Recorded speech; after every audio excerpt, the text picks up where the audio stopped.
I moved into this neighborhood because I wanted peace. My property wasn't huge, but it was mine. A cozy 2-story home with a fenced yard, a garage I used as a workshop, and enough privacy to finally breathe. At least, that's what I thought when I signed the papers. The HOA, however, had a very different idea of what community living meant.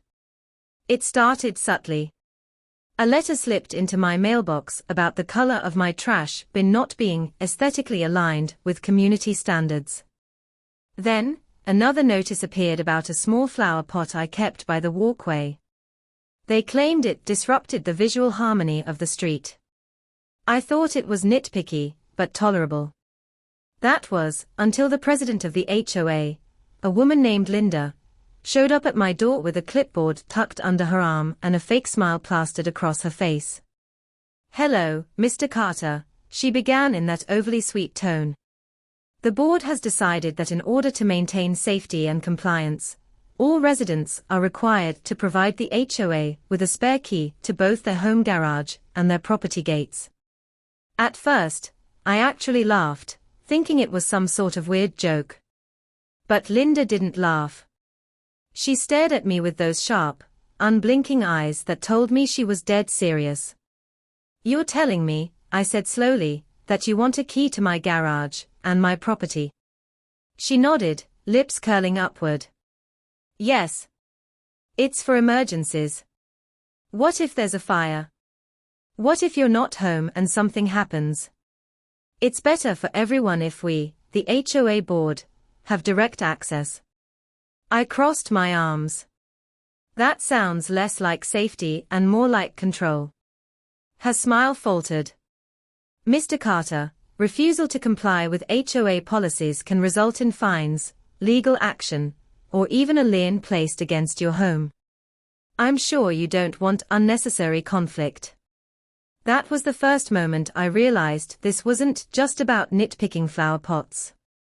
The HOA wanted power. Real power. And I wasn't going to hand it over easily. For weeks, I ignored their letters and their veiled threats. Every few days, another notice came taped to my door. "Failure to comply will result in penalties. You have 7 days to provide your garage and property keys. Final warning." Neighbors began whispering. Some avoided me entirely, worried they'd be guilty by association. Others quietly admitted the HOA had pressured them into compliance, too. Most of them gave up their keys. But not me. I knew that once I handed over my garage key, they'd poke around my workshop, rifle through my tools, and snoop through my personal projects. That garage wasn't just a storage space, it was where I kept my equipment for my side business, my personal files, even family heirlooms. The idea of strangers rifling through my life made my blood boil. Then came the night of the board meeting. Linda and her cronies gathered in the community hall. I went, mostly out of curiosity, and sat in the back. The meeting was nothing more than a performance, a rehearsed show where the board members nodded along to Linda's speeches. But then, she brought up my name. "Mr. Carter remains non-compliant with our safety key policy," she announced in front of the room. "We have extended him multiple chances, but he refuses. This endangers not only his own property, but also the entire neighborhood." Murmurs rippled across the crowd. Some nodded, others looked uncomfortable. Then Linda delivered the kicker. "If this continues, we may have no choice but to escalate the matter with authorities." It was clear, the HOA was declaring war. I walked out of that meeting with one thought burning in my head. If they want to see what's inside my garage so badly, maybe it's time I show them. But not in the way they expected. That's when I came up with a plan. The day after that HOA meeting, I found another notice taped to my front door. This one was stamped in bold red ink across the top, "Final Demand." The letter read, "Failure to comply with the mandatory key submission policy will result in immediate penalties. You have 48 hours to deliver your garage and property keys to the HOA office. Non-compliance will be reported to local authorities. It didn't even pretend to be polite anymore. The words were cold and blunt, practically daring me to resist. I stood on my porch gripping that paper, my jaw clenched so tight it hurt. The neighborhood kids were riding bikes past my driveway, their parents watching from lawns, pretending not to notice the bold letter fluttering in my hand. But I could feel the eyes on me. The HOA had turned me into the example. For a moment, I wondered if it would be easier to just cave. Give them a useless spare key, let them think they'd won, and move on with my life. But deep down, I knew that wasn't the answer. Once they had one key, they'd demand another. Then another. And before long, I wouldn't own my home anymore, it would be theirs in all but name. That's when I decided, if they wanted my garage so badly, I was going to give them a show they'd never forget. Setting the trap. My garage wasn't just a parking spot, it was my sanctuary. Rows of tools lined the walls, neatly organized. My workbench held ongoing projects, half-finished inventions, and stacks of plans. It smelled of oil, wood, and steel. But the HOA didn't know that. They seemed convinced I was hiding something sinister inside. Linda even hinted at it during the meeting, suggesting that unmonitored storage spaces could harbor unsafe materials. That's when the idea hit me. I wouldn't just defend myself. I'd let their paranoia destroy them. I spent the next 2 days making preparations. I moved a few heavy toolboxes closer to the garage door, stacked storage bins high, and left tarps covering some equipment. To anyone unfamiliar, it would look like a chaotic, suspicious mess. To me, it was just my everyday workspace rearranged for maximum effect. Then I waited. The knock at the door. Right on schedule, 48 hours later, there was a loud, authoritative knock on my front door. Not the friendly kind, not the neighbor saying hello kind, no, this was the kind of knock meant to intimidate. When I opened it, Linda was standing there, clipboard in hand, flanked by 2 other board members, Richard, the treasurer, and Carol, the secretary. Both of them had the same smug, self-important expressions plastered on their faces. "Mr. Carter," Linda said, voice dripping with false politeness. "The deadline has passed. Do you have the keys for us?" I leaned against the door frame, deliberately calm. "No keys for you. But I do have something better." Her eyebrows shot up. "Excuse me. You want to know what's in my garage, right?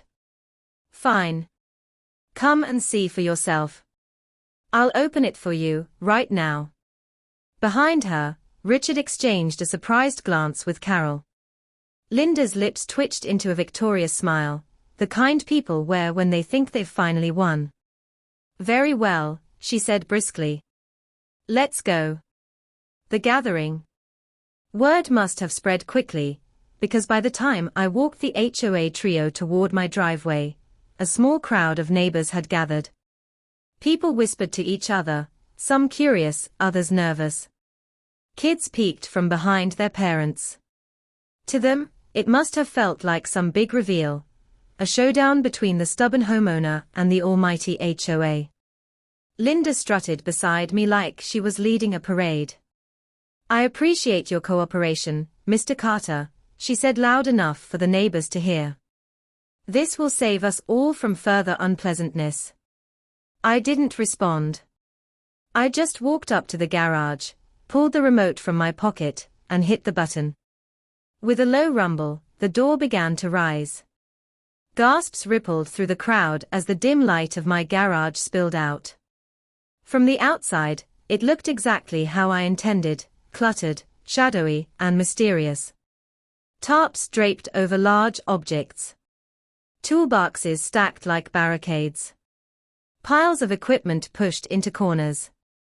I heard Linda suck in a sharp breath, her eyes darting across the space as if she'd just uncovered evidence of a crime. Then, in a shrill voice, she yelled, "Call 911. He's hiding something dangerous in there." The crowd erupted into chaos. The moment Linda shrieked for someone to call 911, it was like a switch had flipped. The quiet suburban street exploded with whispers, gasps, and panicked glances.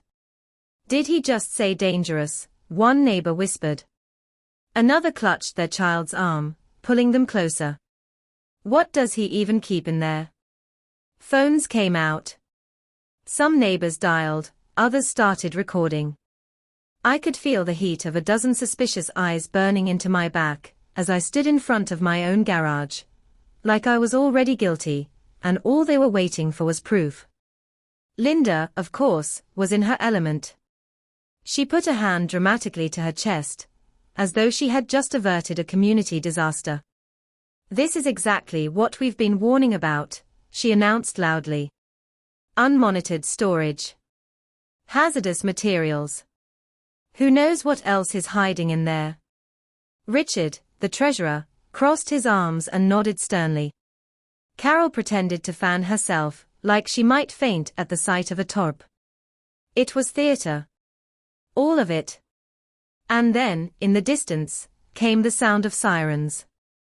The arrival. 2 police cruisers rounded the corner, lights flashing.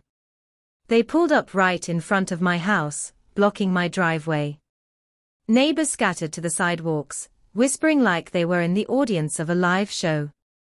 The officers stepped out, 2 uniformed men, one older with graying hair, the other younger and sharp-eyed. Their hands hovered near their belts, cautious but not yet aggressive.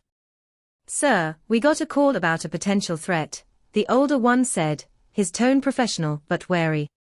His eyes flicked toward my open garage. "What's going on here?" Before I could speak, Linda rushed forward like she was their star witness. "Officers. Thank goodness you're here," she cried. "This homeowner has been storing dangerous, possibly illegal materials inside his garage. We've asked him repeatedly to comply with community safety regulations, but he's refused. We were worried for our lives." She clutched her clipboard to her chest as if it were a shield. "Theatrics again." The officer frowned. "And who are you?" "I'm the president of this homeowners association," Linda said proudly. "We oversee the safety and order of this neighborhood. And I can assure you, something is very wrong inside that garage." My turn. I stepped forward, calm but firm. "Officers, with all due respect, this is nonsense. I own this property. This garage is mine. The HOA has been harassing me for weeks, demanding I give them a key to my home and garage. When I refused, they decided to escalate." I gestured toward the crowd. "You can see the result. They wanted to embarrass me publicly, and now they are wasting your time with false claims." The younger officer tilted his head. "So there are no dangerous materials inside?" "Nothing illegal, nothing unsafe," I said firmly. "Tools, equipment, personal items. That's it. You're welcome to take a look, but I'll warn you, it's messy." I pulled the top off one of the larger items, revealing nothing more sinister than a stack of lumber and an old drill press. Another top hid boxes of spare parts, neatly labeled. The younger officer stepped closer, peered in, and nodded slowly. "Looks like a workshop to me." But Linda wasn't giving up that easily. The escalation. "Don't be fooled," she snapped, her voice shrill. "He could be hiding things under false covers. Chemicals, weapons, explosives." The older officer held up a hand. Unless you have concrete evidence, we can't assume any of that. All I see is a garage full of tools." The crowd shifted uneasily. Some of my neighbors looked embarrassed, realizing they'd bought into Linda's paranoia. Others still eyed me with suspicion, not willing to admit they'd been wrong. Linda's face turned red. This is outrageous. He's a danger to this community. I demand you search everything. The older officer sighed, clearly running out of patience. This is his private property. We can't just ransack it, because you don't like how it looks. But the HOA bylaws, she stammered. HOA bylaws don't override the Constitution, the younger officer said firmly. This man has rights. The standoff. For a moment, it felt like the entire neighborhood held its breath. Linda glared at me, her carefully composed image cracking into pure fury. You think this is over, she hissed. You've embarrassed me in front of the board, in front of the entire neighborhood. But mark my words, you'll regret this. I leaned just slightly toward her, enough that only she could hear me. No, Linda. What you'll regret is underestimating me. The officers exchanged glances. The older one finally turned to me. Sir, looks like this was a false alarm. You're free to close up your garage. If the HOA continues to harass you, you may want to consider filing a report yourself. Linda sputtered, trying to find another angle, but the officers ignored her. They climbed back into their cruisers, the flashing lights fading as they pulled away. The crowd began to disperse, neighbors shuffling back to their homes. Some shot me apologetic looks, others avoided my gaze entirely. And just like that, the street was quiet again, except for Linda, standing frozen on my driveway, gripping her clipboard so hard I thought it might snap in half. The neighborhood was quieter after the police left, but the silence wasn't peaceful. It was the heavy, suffocating kind of silence that comes after a storm, everyone waiting to see what damage had been done. Linda lingered at the edge of my driveway, her face twisted with a mixture of rage and humiliation. She wasn't used to losing. And certainly not in front of her precious HOA audience. Enjoy your little victory, she hissed before storming off with Richard and Carol trailing behind her. But I knew Linda too well by then.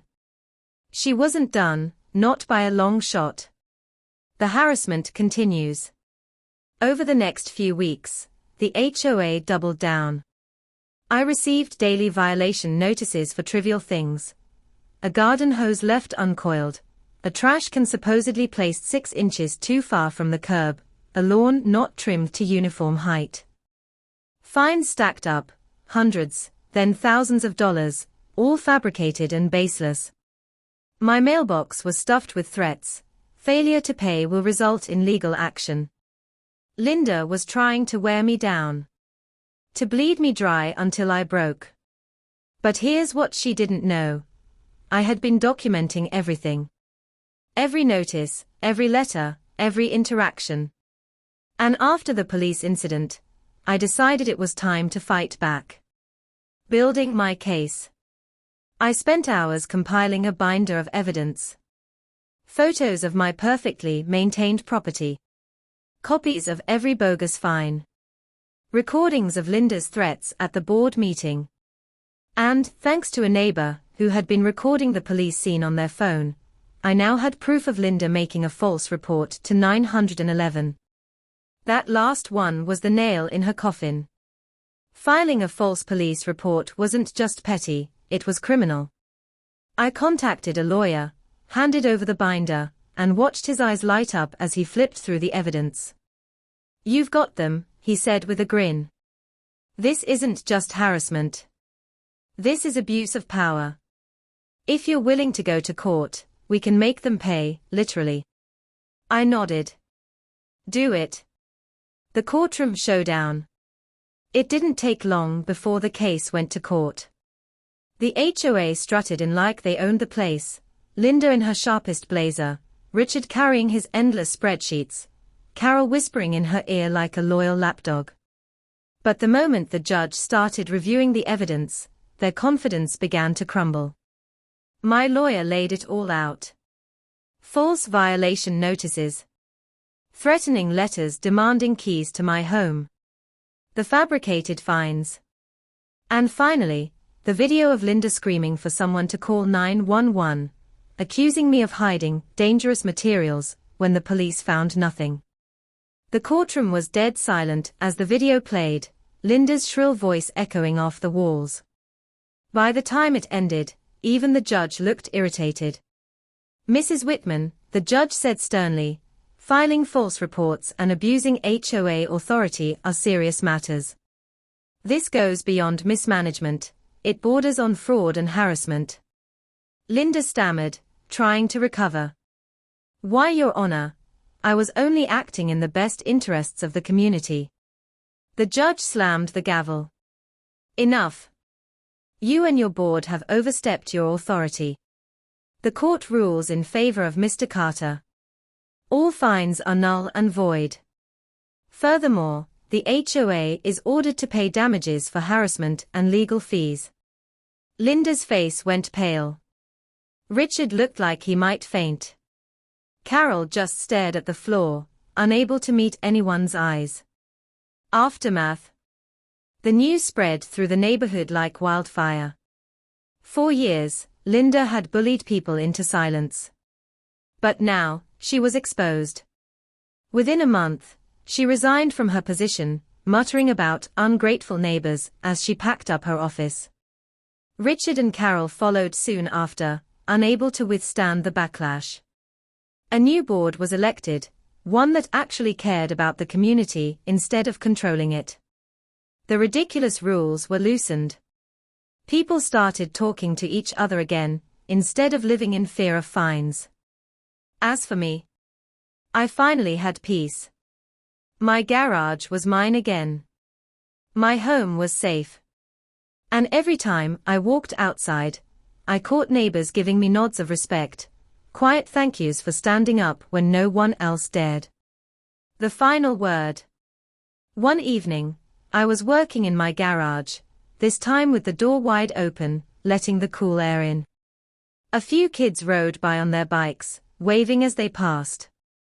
An older neighbor stopped to chat about gardening. Life finally felt normal. And yet, I couldn't help but smile at the irony. The HOA had demanded the key to my garage, insisting it was for safety. But when I opened it myself, they called 911, accusing me of being a criminal. In the end, their obsession with control was what destroyed them. They wanted access. They wanted power. But all they got was exposed. And I got my freedom back.